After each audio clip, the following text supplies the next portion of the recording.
പ്രിയരെ നമസ്കാരം. വിഷ്ണു പുരാണത്തിലെ 16-ാം വീഡിയോയിലേക്ക് ഹൃദ്യമായ സ്വാഗതം. 5-ാം അധ്യായത്തിലെ 5-ാം ഭാഗത്തിലെ യദുവംശത്തിൻ്റെ കഥകൾ തുടരുകയാണ്. ശിശുപാലൻ, സാൽവൻ തുടങ്ങിയവരുടെ വധത്തിന് ശേഷം ദന്തവക്രൻ ഒരു ഗദയുമായി യുദ്ധക്കളത്തിലെത്തി. അവൻ്റെ വരവ് ശ്രദ്ധയിൽപ്പെട്ട ഭഗവാനും സ്വന്തം ഗദ ഉപയോഗിച്ച് ചെറുത്തു. ദന്തവക്രൻ അധിക്ഷേപങ്ങൾ കൊണ്ട് ഭഗവാനെ അപമാനിക്കാൻ ശ്രമിച്ചുകൊണ്ട് ഗദ ഉപയോഗിച്ച് തലയിൽ പ്രഹരിച്ചു. ഭഗവാൻ ആ പ്രഹരം നിഷ്പ്രയാസം ഏറ്റുവാങ്ങുകയും സ്വന്തം ഗദയായ കൗമോദകി ഉപയോഗിച്ച് അവൻ്റെ നെഞ്ചിൽ അടിക്കുകയും ചെയ്തു. ആ പ്രഹരത്തിൻ്റെ ആഘാതത്തിൽ ഹൃദയം തകർന്ന് ദന്തവക്രൻ മരിച്ചു വീണു. ദന്തവക്രൻ്റെ സഹോദരനായിരുന്നു വിതുരതൻ. സഹോദരൻ്റെ മരണത്തിന് പ്രതികാരം ചെയ്യാൻ വാളും പരിചയവുമായി അവനും രണഭൂമിയിലേക്ക് പാഞ്ഞെത്തി. ആക്രമണം നടത്താൻ മുതിർന്ന വിതുരതൻ്റെ തല ഭഗവാൻ ചക്രായുധത്താൽ വിച്ഛേദിച്ചു. അങ്ങനെ സാൽവൻ, ദന്തവക്രൻ, വിതുരതൻ എന്നിവരെ വധിച്ചതിന് ശേഷമാണ് ഭഗവാൻ കൃഷ്ണൻ ദ്വാരകയിൽ പ്രവേശിച്ചത്. എല്ലാ ദേവന്മാരും സ്വർഗീയവാസികളും അദ്ദേഹത്തിന് പുഷ്പവൃഷ്ടി നടത്തി. സന്ദീപനി മഹർഷിയുടെ ആശ്രമത്തിൽ അദ്ദേഹത്തിൻ്റെ ശിഷ്യത്വം സ്വീകരിച്ചിരുന്ന കാലത്ത് കൃഷ്ണന് സുധാമൻ എന്നൊരു ബ്രാഹ്മണ സുഹൃത്തുണ്ടായിരുന്നു. വളരെയധികം ഉദാസീനനായി കാണപ്പെട്ടിരുന്ന അവന് ഭൗതിക വസ്തുക്കളോട് യാതൊരു ആഗ്രഹവും ഉണ്ടായിരുന്നില്ല. വിദ്യാഭ്യാസത്തിന് ശേഷം ഭഗവാൻ കൃഷ്ണൻ ദ്വാരകയിലേക്ക് മടങ്ങുന്നു. ഭൗതിക സമ്പത്ത് സമ്പാദിക്കുന്നതിൽ യാതൊരു ചായ്വും ഇല്ലാത്ത സുധാമൻ വിവാഹിതനായി. പത്നിയായ സുശീലയോടൊപ്പം കടുത്ത ദാരിദ്ര്യത്തിൽ ജീവിതം നയിക്കാൻ തുടങ്ങി. ഒരു ദിവസം അദ്ദേഹത്തിൻ്റെ പത്നി സുശീല പറഞ്ഞു, "അല്ലയോ നാഥ, നിങ്ങളുടെ സുഹൃത്ത് കൃഷ്ണൻ ദ്വാരകയിലെ രാജാവാണ്. അദ്ദേഹം ബ്രാഹ്മണരോടും ഭക്തരോടും വളരെയധികം ദയയുള്ളവനാണ്. നിങ്ങൾ അദ്ദേഹത്തെ കാണാൻ പോയാൽ തീർച്ചയായും നിങ്ങളുടെ ദുരിതങ്ങൾ മനസ്സിലാകുകയും ധാരാളം സമ്പത്ത് നൽകുകയും ചെയ്യും." അതുകേട്ട് സുധാമൻ ശക്തമായി നിരസിച്ചു. "ദേവി, ഞാൻ ഭക്തിയുടെ മാർഗം തിരഞ്ഞെടുത്തത് സ്വയം ഉന്നമനത്തിനാണ്, സമ്പത്തിന് വേണ്ടിയല്ല." എന്നാൽ പോലും സുശീല നിർബന്ധിച്ചു കൊണ്ടിരുന്നു. "ശരി, സമ്പത്ത് ആഗ്രഹിക്കുന്നില്ലെങ്കിൽ വേണ്ട. കുറഞ്ഞ പക്ഷം നിങ്ങൾക്ക് നിങ്ങളുടെ പഴയ സുഹൃത്തിനെ കാണാൻ പോകാമല്ലോ. ഭഗവാനെ സന്ദർശിച്ചാൽ മാത്രമേ ഭക്തന് പരമമായ നേട്ടമുണ്ടാകൂ" എന്ന് കരുതി സുധാമാവ് ആ നിർദ്ദേശം സ്വീകരിച്ചു. എന്നാൽ തൻ്റെ പഴയ സുഹൃത്തിന് സമ്മാനമായി എന്തെങ്കിലും നൽകുവാൻ അവൻ ആഗ്രഹിക്കുന്നു. അതിനായി പത്നി 4 പിടി അവിൽ ഒരു കിഴിയിൽ കെട്ടി കൊടുത്തയച്ചു. ആ എളിയ ഉപചാരവുമായി സുധാമൻ ദ്വാരകയിലേക്ക് പുറപ്പെടുന്നു. അവൻ്റെ ദാരിദ്ര്യത്തിൻ്റെ അങ്ങേയറ്റത്തിൻ്റെ തെളിവാണത്. വഴിയിലുടനീളം അവൻ ഭഗവാന്റെ നാമം ഉരുവിട്ടുകൊണ്ടിരുന്നു. കുറച്ചു ദൂരം നടന്നപ്പോൾ സുധാമന് ദാഹം അനുഭവപ്പെട്ടു. അല്പം വെള്ളം കുടിച്ച് ദാഹം ശമിപ്പിച്ചു. കുറഞ്ഞ പക്ഷം കുടിക്കാനായി വെള്ളമെങ്കിലും തന്നതിന് ദൈവത്തോട് നന്ദി പറഞ്ഞു. സുധാമൻ പകൽ മുഴുവൻ കാൽനടയായി യാത്ര തുടർന്നു. പകൽ മൂവന്തിയിലേക്ക് നീങ്ങിയപ്പോൾ തലയിണയായി തലയ്ക്കടിയിൽ അവിൽ കിഴിവെച്ച് മയങ്ങി. അതോടെ ഭക്തനോടുള്ള നന്ദി പ്രകടിപ്പിക്കുവാനുള്ള ഭഗവാന്റെ ഊഴം സംജാതമായിരുന്നു. രാവിലെ സുധാമൻ ഉണർന്നപ്പോൾ ശ്രീകൃഷ്ണൻ്റെ കൊട്ടാരത്തിൻ്റെ തൊട്ടു മുൻപിൽ തന്നെയാണ് താൻ ശയിച്ചതെന്ന് തിരിച്ചറിഞ്ഞു. ആദ്യം അവൻ ആ നിജസ്ഥിതി വിശ്വസിക്കാൻ കഴിഞ്ഞില്ല. എന്നാൽ അന്വേഷിച്ചപ്പോൾ ആളുകൾ അവനോട് പറഞ്ഞത് അവൻ ദ്വാരകയിലാണെന്നും ശ്രീകൃഷ്ണൻ്റെ കൊട്ടാരത്തിന് തൊട്ടു മുൻപിൽ തന്നെയാണ് നിൽക്കുന്നതെന്നും. സുധാമൻ ദ്വാരപാലകരോട് അദ്ദേഹത്തിൻ്റെ ബാല്യകാല സുഹൃത്തായ സുധാമൻ വന്നിട്ടുണ്ടെന്ന് ഭഗവാൻ കൃഷ്ണനെ അറിയിക്കാൻ വിനീതമായി അഭ്യർത്ഥിച്ചു. ദ്വാരപാലകൻ ആ സന്ദേശം ഭഗവാൻ കൃഷ്ണനെ ധരിപ്പിക്കാൻ എത്തിയപ്പോൾ ഭഗവാൻ രുക്മിണിയുടെ കൂടെ ഇരിക്കുകയായിരുന്നു. സുധാമൻ്റെ വരവിനെക്കുറിച്ച് അറിഞ്ഞയുടനെ കൃഷ്ണൻ എഴുന്നേറ്റ് തൻ്റെ ബാല്യകാല സുഹൃത്തിനെ സ്വീകരിക്കാൻ പ്രവേശന കവാടത്തിലേക്ക് ഓടി. പടിവാതിൽക്കൽ വെച്ച് അദ്ദേഹം സുധാമനെ സ്നേഹപൂർവ്വം ആലിംഗനം ചെയ്യുകയും തൻ്റെ സ്വകാര്യ അന്തഃപുരത്തിലേക്ക് കൊണ്ടുപോവുകയും അവിടുത്തെ സിംഹാസനത്തിൽ ഉപവിഷ്ടനാക്കുകയും ചെയ്തു. കൃഷ്ണനും രാജ്ഞി രുക്മിണിയും സുധാമൻ്റെ പാദങ്ങൾ ഒന്നൊന്നായി കഴുകി. സുഹൃത്തിൻ്റെ സ്പർശനം കൊണ്ടുതന്നെ സുധാമാവ് അതിയായി സന്തോഷിച്ചു. അദ്ദേഹത്തിൻ്റെ കണ്ണുകൾ നിറഞ്ഞൊഴുകി. ഭഗവാനും സുധാമാവും പരസ്പരം കൈകൾ കോർത്തു. സന്ദീപനിയുടെ ആശ്രമത്തിൽ അദ്ദേഹത്തിൻ്റെ ശിഷ്യത്വ കാലഘട്ടത്തിൻ്റെ ഓർമ്മകളാൽ അവരുടെ ഹൃദയം മിടിക്കുന്നുണ്ടായിരുന്നു. വളരെ നേരം ഇരുവർക്കും ഒന്നും സംസാരിക്കാൻ കഴിഞ്ഞില്ല.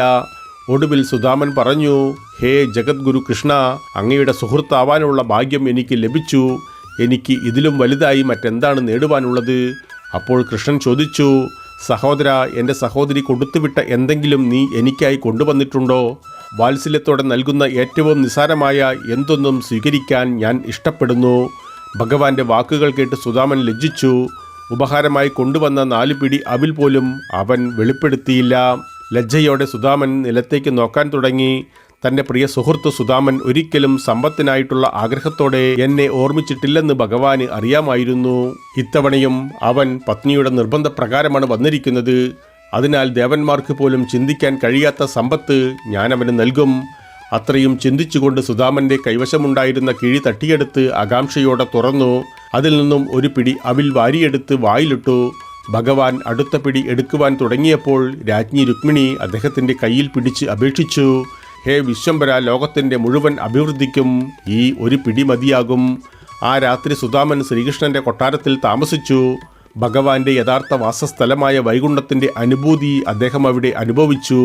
അവിടെ വളരെ ദിവസം താമസിച്ചതിന് ശേഷം ശ്രീകൃഷ്ണനോട് വിട പറഞ്ഞുകൊണ്ട് സുദാമൻ തൻ്റെ വീട്ടിലേക്ക് പുറപ്പെട്ടു. മടങ്ങവേ സുദാമന് പ്രത്യക്ഷത്തിൽ ഭഗവാൻ യാതൊന്നും നൽകിയില്ല. സുദാമൻ അനുഗ്രഹം ചോദിച്ചതുമില്ല. ദിവ്യമായ ഒരു ഭക്തിയാൽ അവൻ യാത്ര ചെയ്യുകയായിരുന്നു. കൃഷ്ണൻ തനിക്ക് സമ്പത്ത് നൽകിയിരുന്നെങ്കിൽ എന്നെ എന്നേക്കുമായി മറക്കുമെന്ന് അവൻ കരുതി. അങ്ങനെ എണ്ണമറ്റ ചിന്തകളിൽ മുഴുകിക്കൊണ്ട് സുദാമൻ തൻ്റെ വീട്ടിലെത്തി. എന്നാൽ ഒരു കാലത്ത് തൻ്റെ ജീർണിച്ച കുടിൽ നിന്നിരുന്ന സ്ഥാനത്ത് പച്ചപ്പ് നിറഞ്ഞ പൂന്തോട്ടങ്ങളാൽ ചുറ്റപ്പെട്ട ഒരു ദിവ്യ കൊട്ടാരം നിലകൊള്ളുന്നു. ആ കൊട്ടാരത്തിൻ്റെ തറയിൽ വിലയേറിയ രത്നങ്ങളും കല്ലുകളും പതിച്ചിരിക്കുന്നു. പത്നി സുശീല സുഗന്ധദ്രവ്യങ്ങളുമായി പുറത്തു വന്നപ്പോൾ സുദാമൻ ആശയക്കുഴപ്പത്തിലായി. അവളുടെ കവിളുകളിലൂടെ കണ്ണുനീർ ഒഴുകുന്നുണ്ടായിരുന്നു. സ്നേഹത്തോടെ അവൾ സുദാമനെ വണങ്ങി കൊട്ടാരത്തിലേക്ക് ആനയിച്ചു കൊണ്ടുപോയി.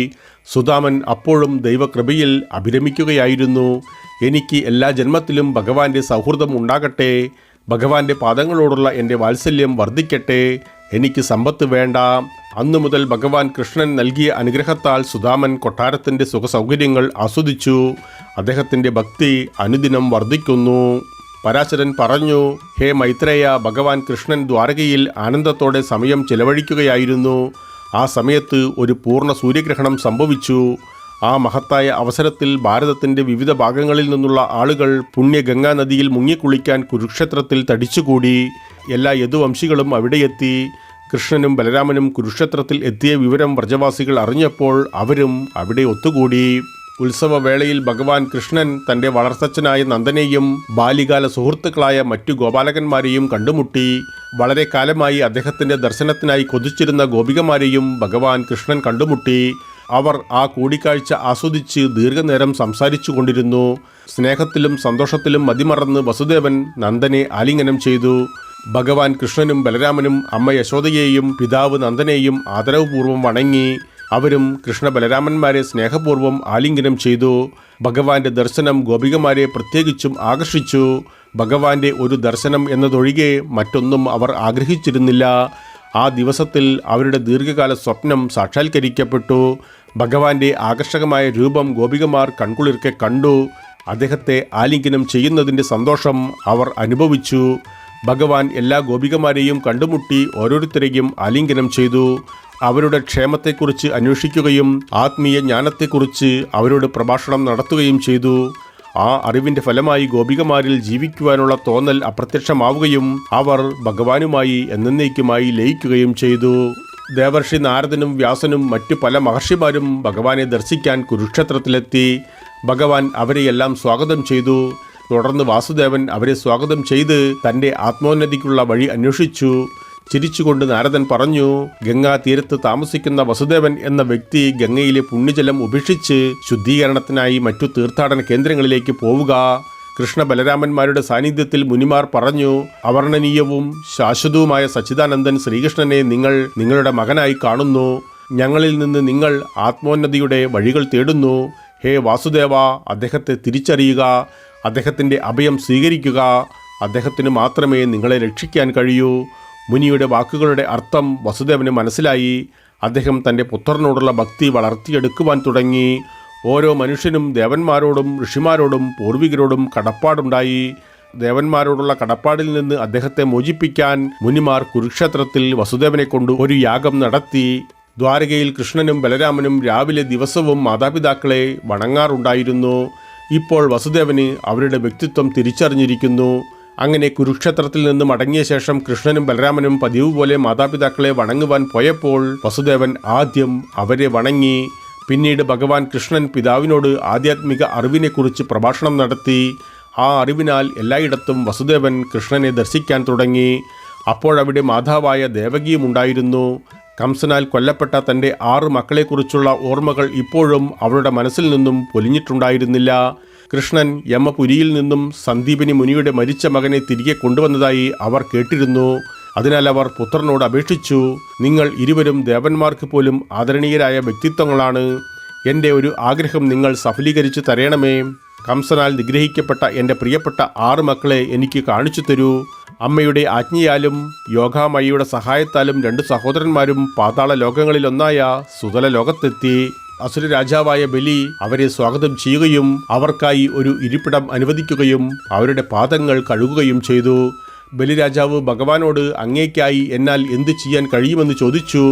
ഭഗവാൻ പറഞ്ഞു, ഹേ അസുര രാജാവേ, സ്വയംഭൂവ മന്വന്തരത്തിൽ പ്രജാപതി മരീചിയുടെ പത്നിയായ ഉണർയുവിന് 6 പുത്രന്മാർ ജനിച്ചു. അവരെല്ലാം ദേവന്മാരായിരുന്നു. ഒരിക്കൽ ബ്രഹ്മാവ് സ്വന്തം മകളുമായി ലൈംഗിക ബന്ധത്തിൽ ഏർപ്പെടാൻ ശ്രമിക്കുന്നത് അവർ കാണുവാനിടയായി. അതിനാൽ അവരദ്ദേഹത്തെ പരിഹസിച്ചു. കോപാകുലനായ ബ്രഹ്മാവ് അവരെ അസുരാവതാരത്തിൽ ജനിക്കുവാൻ ശപിച്ചു. അങ്ങനെ അവർ ഹിരണ്യകശിപുവിൻ്റെ പുത്രന്മാരായി ജനിക്കുന്നു. ഇന്നത്തെ യുഗത്തിൽ യോഗമായ അവരെ ദേവകിയുടെ പുത്രന്മാരായി ജനിപ്പിച്ചു. അവർ കംസനാൽ കൊല്ലപ്പെട്ടു. അവരെല്ലാം ഇപ്പോൾ നിങ്ങളുടെ ലോകത്തിലാണ്. അമ്മ ദേവകി അവർക്ക് വേണ്ടി വിലപിക്കുന്നു. അതിനാൽ ഞങ്ങൾക്ക് അവരെ കൊണ്ടുപോകണം. അങ്ങനെ അവർ ശാപത്തിൽ നിന്ന് മോചിതരായി അവരുടെ സ്വർഗീയ വാസസ്ഥലത്തേക്ക് മടങ്ങും.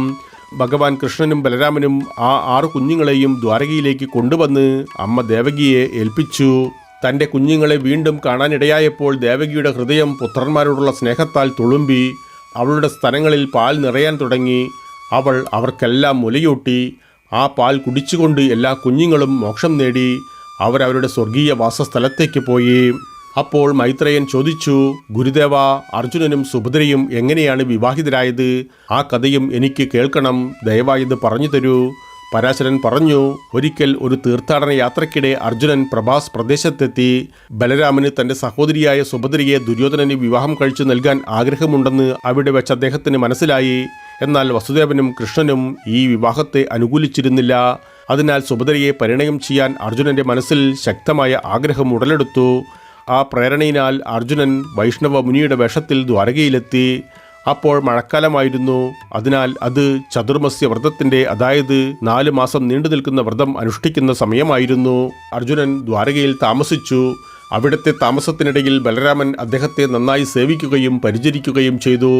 എന്നാൽ ബലരാമനോ കൊട്ടാരത്തിലെ മറ്റു അന്തേവാസികൾക്കോ അർജുനനെ തിരിച്ചറിയാൻ കഴിഞ്ഞില്ല. ഒരിക്കൽ ബലരാമൻ അർജുനനെ സ്വന്തം ഗൃഹത്തിലേക്ക് ക്ഷണിച്ചു. അവിടെ വെച്ച് അദ്ദേഹം അർജുനന് രുചികരമായ ഭക്ഷണം വിളമ്പി. സുഭദ്രയും അദ്ദേഹത്തെ നന്നായി പരിചരിച്ചു. അവിടെ വെച്ചവർ പരസ്പരം പ്രണയത്തിലായി. പിന്നീട് സുഭദ്ര ഒരു രഥത്തിൽ കയറി കൊട്ടാരത്തിന് പുറത്തേക്ക് സന്തോഷകരമായ യാത്ര പോയി. പട്ടണത്തിൻ്റെ പ്രാന്തപ്രദേശത്ത് അർജുനൻ അവൾക്കായി കാത്തിരിക്കുകയായിരുന്നു. ദേവകിയുടെയും വാസുദേവരുടെയും കൃഷ്ണൻ്റെയും അനുമതി അവർ ഇതിനകം വാങ്ങിയിരുന്നു. സുഭദ്രയും നിശബ്ദമായി തലയാട്ടി സമ്മതിച്ചു. അങ്ങനെ ആ സായാഹ്നത്തിൽ അർജുനനും സുഭദ്രയും ദ്വാരകയിൽ നിന്നും ഒളിച്ചോടി. സുഭദ്ര അർജുനനോടൊപ്പം ഒളിച്ചോടിയ വാർത്തയറിഞ്ഞ ബലരാമൻ ആദ്യം കോപാകുലനായി. എന്നാൽ ഭഗവാൻ കൃഷ്ണനും മറ്റു അടുത്ത ബന്ധുക്കളും അദ്ദേഹത്തെ കാര്യങ്ങൾ ബോധ്യപ്പെടുത്തിക്കൊണ്ട് സമാധാനിപ്പിച്ചു. മൈത്രേയൻ ചോദിച്ചു, ഗുരുദേവ, ദേവന്മാർ, മനുഷ്യർ, അസുരന്മാർ എന്നിവരിൽ ശിവനെ ആരാധിക്കുന്നവർക്ക് വളരെ വേഗം സമ്പത്ത് ലഭിക്കും. എന്നാൽ നാരായണനെ ആരാധിക്കുന്നവർ ഇപ്പോഴും ക്ഷാമത്താൽ വലയുന്നു. അതിനുള്ള കാരണമെന്താണ്? അതിനുള്ള പരാശരൻ്റെ മറുപടി ഇപ്രകാരമായിരുന്നു. ഒരിക്കൽ ഭഗവാൻ കൃഷ്ണൻ പറഞ്ഞു, അല്ലയോ യുധിഷ്ഠിര, ഞാൻ അനുഗ്രഹം ചൊരിയുന്നവരിൽ നിന്ന് എല്ലാ സമ്പത്തും ഞാൻ തന്നെ എടുത്തു കളയുന്നു. അവർ ദരിദ്രർ ആയിരിക്കുമ്പോൾ അവരുടെ ബന്ധുക്കൾ അവരെ ഉപേക്ഷിക്കുന്നു. അവർ പണം സമ്പാദിക്കാൻ ശ്രമിക്കുമ്പോൾ പോലും ഞാൻ അവരുടെ ശ്രമങ്ങളെ നിഷ്ഫലമാക്കുന്നു. അങ്ങനെ ആവർത്തിച്ച് പരാജയപ്പെടുന്നതിനാൽ ആളുകൾ സമ്പത്തിനോടുള്ള നിസ്സംഗത വളർത്തിയെടുക്കുന്നു. തുടർന്നവർ എൻ്റെ ഭക്തനായി അഭയം തേടുകയും എന്നിൽ പൂർണ്ണമായി ഇടപഴകുകയും ചെയ്യുന്നു. അപ്പോൾ മാത്രമേ ഞാൻ എൻ്റെ കൃപ പൂർണ്ണമായി അവരുടെ മേൽ ചൊരിയുകയുള്ളൂ. അവർ എന്നെ സച്ചിദാനന്ദ പരബ്രഹ്മമായി സ്വീകരിക്കുന്നു. അതിനാൽ തന്നെ എൻ്റെ ആരാധനയിലൂടെ എന്നെ പ്രസാദിപ്പിക്കുന്നത് വളരെ ബുദ്ധിമുട്ടാണ്. തന്നിമിത്തം സാധാരണക്കാർ എന്നെ ഉപേക്ഷിച്ച് മറ്റു ദേവതകളെ ആരാധിക്കുന്നു. വാസ്തവത്തിൽ അവരെല്ലാം എൻ്റെ വ്യത്യസ്ത രൂപങ്ങളാണ്. ശിവൻ അശുതോഷാണ്. അദ്ദേഹം തൻ്റെ ഭക്തർക്ക് വേഗത്തിൽ കൃപ ചൊരിയുന്നു. അദ്ദേഹം തൻ്റെ ഭക്തർക്ക് സമ്പത്തും മറ്റു സൗകര്യങ്ങളും നൽകുന്നു. എന്നാൽ അവർക്ക് സമ്പത്ത് ലഭിച്ചു കഴിഞ്ഞാൽ ഭക്തർ സ്വേച്ഛാധിപതികളാവുകയും അവരെ ആഗ്രഹിച്ച ദൈവത്തെപ്പോലും വിസ്മരിക്കുകയും ചെയ്യുന്നു. പണ്ട് ഭൃഗൻ എന്നൊരു അസുരനുണ്ടായിരുന്നു. അവൻ ശിവനെ പ്രീതിപ്പെടുത്തിയതിനാൽ ആ അസുരൻ ആരുടെ തലയിൽ കൈവയ്ക്കുന്നുവോ അയാൾ ഉടനെ തന്നെ ദഹിച്ചു പോകുമെന്ന വരം ചോദിച്ചു. അനന്തരഫലങ്ങൾ പരിഗണിക്കാതെ ശിവൻ വരം നൽകി. എന്നാൽ ആ അസുരന് ആ അമാനുഷിക ശക്തി ലഭിച്ചയുടനെ അവനത് ആദ്യം ശിവനിൽ തന്നെ പരീക്ഷിക്കാൻ തീരുമാനിച്ചു. ആ അസുരൻ ഗൗരി പാർവതിയെ ലക്ഷ്യം വെച്ചിരുന്നതിനാൽ ശിവനെ ഇല്ലാതാക്കാൻ അവൻ ദൃഢനിശ്ചയം ചെയ്തു. ഇപ്പോൾ സ്വന്തം വരത്തിൽ ഭയന്ന് ശിവൻ ജീവരക്ഷാർത്ഥം ഓടി. അസുരൻ അദ്ദേഹത്തെ വിടാതെ പിന്തുടർന്നു. ഒടുവിൽ ശിവൻ വൈകുണ്ഠത്തിലെത്തി സ്വന്തം പ്രതിസന്ധിയെക്കുറിച്ച് വിഷ്ണുവിനെ അറിയിച്ചു. ഭഗവാൻ ഉടൻ സ്വയം പ്രകാശിക്കുകയും അസുരനെ സ്വന്തം തലയിൽ കൈവയ്ക്കാൻ നിർബന്ധിതനാക്കുകയും ചെയ്തു. വരത്തിന്റെ ബലത്തിനാൽ അസുരൻ നിമിഷങ്ങൾക്കുള്ളിൽ ദഹിപ്പിക്കപ്പെട്ടു. അങ്ങനെ ശിവന് രക്ഷപ്പെടാൻ കഴിഞ്ഞു. ഒരിക്കൽ എല്ലാ ഋഷിമാരും സരസ്വതി തീരത്ത് ഒത്തുകൂടി. ത്രിമൂർത്തികളിൽ ആരാണ് ശ്രേഷ്ഠൻ എന്നതിനെ ചൊല്ലി അവർക്കിടയിൽ ഒരു തർക്കം ഉടലെടുത്തു. ബ്രഹ്മാവ്, വിഷ്ണു, മഹേശൻ എന്നീ ത്രിമൂർത്തികളെ പരീക്ഷിക്കാൻ അവർ ഐക്യകണ്ഠേന ഭൃഗുമുനിയെ നിയമിച്ചു. ഭൃഗു തന്റെ പിതാവ് കൂടിയായ ബ്രഹ്മാവിനെ സമീപിച്ചപ്പോൾ അദ്ദേഹത്തെ വന്ദിച്ചില്ല. അതിൽ ബ്രഹ്മാവ് കോപാകുലനായി. എന്നാൽ ഭൃഗു മഹർഷി സ്വന്തം പുത്രനായതിനാൽ ബ്രഹ്മാവ് അദ്ദേഹത്തെ ശപിച്ചില്ല. തുടർന്ന് ഭൃഗു ശിവനെ സന്ദർശിച്ചു. ശിവൻ മുനിയെ ആലിംഗനം ചെയ്യാൻ ഒരുങ്ങി. എന്നാൽ ശിവന്റെ സ്വാഗതം സ്വീകരിക്കുന്നതിന് പകരം മുനി അദ്ദേഹത്തെ അധിക്ഷേപിക്കാൻ തുടങ്ങി. നീ വേദങ്ങളുടെ മഹത്വം ലംഘിക്കുന്നു, അതിനാൽ ഞാൻ നിന്നെ ഗൗനിക്കില്ല. കോപാകുലനായ ശിവൻ അദ്ദേഹത്തെ ശിക്ഷിക്കാൻ ത്രിശൂലമുയർത്തി. എന്നാൽ പാർവതി അദ്ദേഹത്തെ തടയുന്നു. ഒടുവിൽ ഭൃഗു വിഷ്ണുവിനെ സന്ദർശിക്കുവാനായി വൈകുണ്ഠത്തിലെത്തി. ഭഗവാൻ ലക്ഷ്മിയുടെ മടിയിൽ തലവെച്ച് വിശ്രമിക്കുകയായിരുന്നു. ഭൃഗു അദ്ദേഹത്തിന്റെ നെഞ്ചിൽ ചവിട്ടി. എന്നാൽ കോപിക്കുന്നതിന് പകരം ഭഗവാൻ എഴുന്നേറ്റ് നിന്ന് മഹർഷിയുടെ മുൻപിൽ തലകുനിച്ച് ക്ഷമയാചിച്ചു. ഹേ മഹർഷേ, എന്നോട് ക്ഷമിക്കൂ. നിങ്ങളുടെ ആഗമന സമയത്ത് ത്വരിതഗതിയിൽ നിങ്ങളെ എന്നാൽ സ്വാഗതം ചെയ്യാൻ കഴിഞ്ഞില്ല.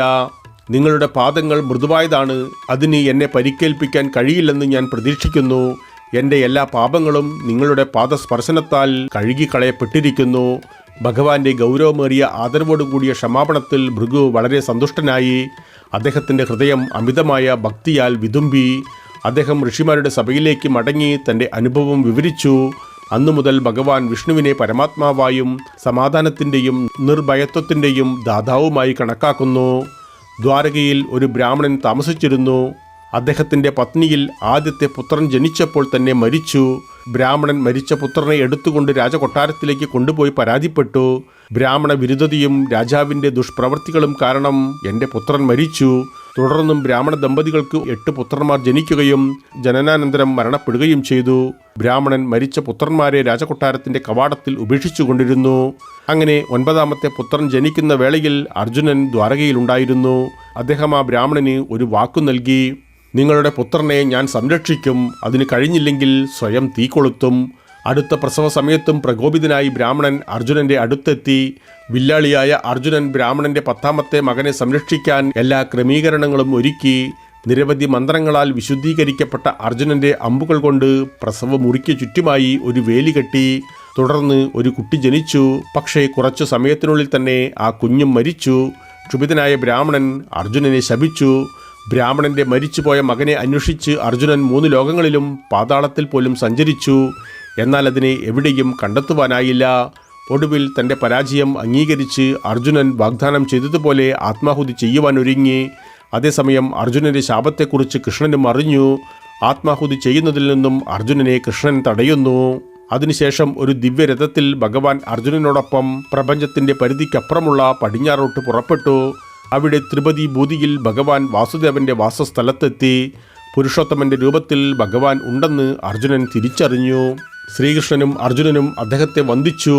ഭഗവാൻ പുരുഷോത്തമൻ ഗൗരവമുള്ള സ്വരത്തിൽ പറഞ്ഞു, അല്ലയോ കൃഷ്ണ, അർജുന, നിങ്ങളെ രണ്ടുപേരെയും കാണുവാൻ വേണ്ടി മാത്രമാണ് ഞാൻ ബ്രാഹ്മണന്റെ പുത്രന്മാരെ എൻ്റെ അടുക്കൽ കൊണ്ടുവന്നത്.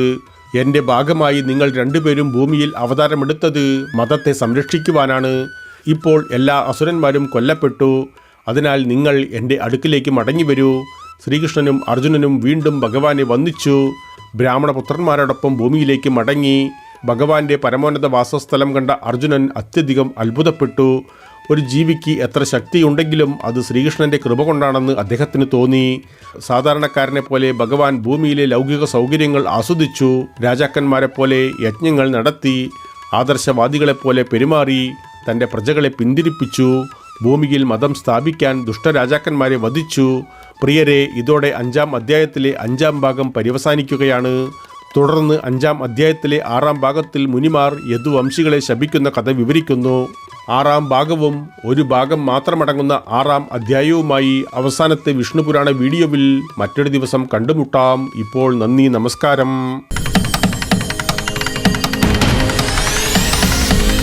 പ്രിയരെ, വീഡിയോ കാണുന്നതോടൊപ്പം ചാനൽ വരിക്കാരാകുവാനും അറിയിപ്പുകൾ ലഭിക്കുന്നതിനായി കുടമണി ചിഹ്നം പ്രവർത്തനക്ഷമമാക്കുവാനും ഈ കഥയിൽ നിങ്ങൾ തൃപ്തരാണെങ്കിൽ നിങ്ങളുടെ ഇഷ്ടം അറിയിക്കുവാനും മറ്റുള്ളവരുമായി പങ്കുവയ്ക്കുവാനും മറക്കരുതേ പ്രിയ സുഹൃത്തുക്കളെ.